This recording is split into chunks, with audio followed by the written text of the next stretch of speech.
It's been a couple of days since these announcements dropped. Summer Games Fest, Xbox Showcase, Instagram. We got all sorts of new reveals on these platforms. But of course today we're talking about Atlus and what they have coming up in the near future. Pretty big games here, so if you want to stay informed with new Atlus content, subscribe to the channel. Whenever something big happens with them, I have to talk about it. So let's not waste any time and get into the video.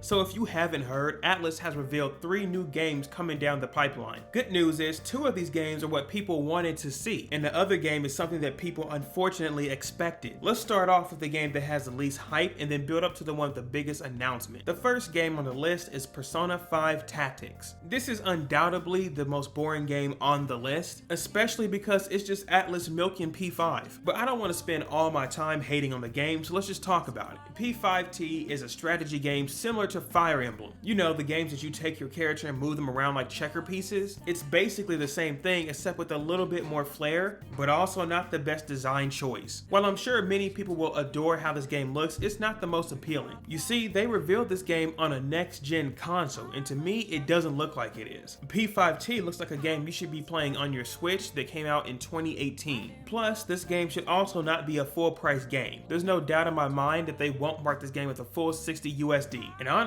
that's not acceptable. Game prices are already going up anyway, so if you get a brand new game, you want it to seem like it's brand new. And I'm sorry, but they could have popped this game out at any time and sold it. No one should look at this game and think that it took more time to develop it compared to another next-gen game. But I do digress because this could be the last Persona 5 game we ever see. We know that Persona 4 had multiple spin-offs, and we've had a couple for Persona 5 as well. But alas, this could be it before Persona 6. But I will say, this game looks like it's meant for someone that wants a cutesy, fun, strategy type game. So I'm not going to spend much more time on it. You know what Persona 5 is. If you're planning to pick this game up, let me know in the comments down below. Now the next 2 games we have on the list are going to be fan favorites. Next, we should talk about the newest IP, Metaphor ReFantasio. Years ago, we knew about this game, but it was called ReFantasy. For some reason, they decided to change the name, and it's not the most appealing name, but it doesn't matter because it's built just like Persona. Looking at the trailer for ReFantasy, you realize that it is a turn-based RPG. You'll also notice in the trailer they have demons and summoning and skills. Even the pause menu scream Persona. But it's not just the fans that realize it, I mean Atlus realizes it too. In the trailer, Atlus even says that these are the creators from Persona 3 through 5. So they understand that the selling point for this game is going to be Persona fans. Now when it comes to the game, it does look a lot more mature. Persona games naturally have more of a childish nature to it, even if the story is mature. The next game we're about to talk about is the prime example for this. But when it comes to Metaphor, this game gives off a very dark and mature nature. I would not be surprised if this game does have a lot of deaths in it. And I'm specifically talking about main characters as well. But hopefully at the end of the day, Metaphor is going to have a great story. All of us know how to play a turn-based Atlus game. What we need to have is a story that's going to be captivating to talk about. Give me an overarching story with an antagonist that I can actually care and dislike. And even if he's not dislikable, at least make it so he's going to be important to the viewers. A story that we care about is something that Atlus sometimes misses. So hopefully as we go along, Metaphor will have a great story that we can all immerse in. But that's enough. It's time to talk about the biggest game on this list. Fans have been wanting this remake for years now, and there was a lot of rumors. I even made a video about it before. But it's a great thing that rumors can be true because now we all know that Persona 3 is getting a remake. Persona 3 Unload will be released in 2024. Now this may be one of the best Persona games you'll ever play. Now it is true, ever since the original's release for FES, Portable, and the DLC part, The Answer, we've never gotten a definitive edition for Persona 3. But guess what? This is not the definitive edition either. It's crazy to say that, but they've kind of confirmed that there will not be DLC for The Answer, and there most likely won't be a female route for the main protagonist. Now for sure this is a fumble, but I don't want to spend too much time complaining about it, mainly because Persona 4 and 5 did not have a female route, but I also don't want to deconfirm anything that they have not deconfirmed themselves. Now going back to the positive side, I'm glad that we're getting Persona 5 Remake. When the original games were released, it may be just barely outside of the time frame that people picked up Persona. So to experience Persona 3 basically within a Persona 5 format, there's no reason anyone should complain about this. As fans, you should also expect that there's going to be more content here. Persona 3 Reloaded, of course, is a remake, but it doesn't mean that there won't be new content. You're currently looking at a trailer on screen, and some fans have speculated speculated that there's more hints of new content in the trailer. Now, I won't jump into that here, but we'll be getting new news shortly because every full moon we'll get new information. And if you don't know what I'm talking about, basically Atlus is going to give us new information about the game every full moon we have IRL. Realistically, this should happen at least 6 times. So each month we should expect something new, or at least something that we've been wondering about. But again, there you go, it's Persona 3. Again, because this is not a wish list, I want to know what you guys think about all of these games in the comments below. Persona 3 is probably the most exciting of the bunch besides Metaphor. We'll be getting one of these new games in November and the other 2 games in 2024. This for sure means that Persona 6 is further away than we thought, but honestly, having these reveals, do you really care about Persona 6 right now? And with that, you've made it to the end of the video. If you're looking for more Persona content, I have a video for you right here. And you don't have to worry because we have more Persona content coming to the channel very soon.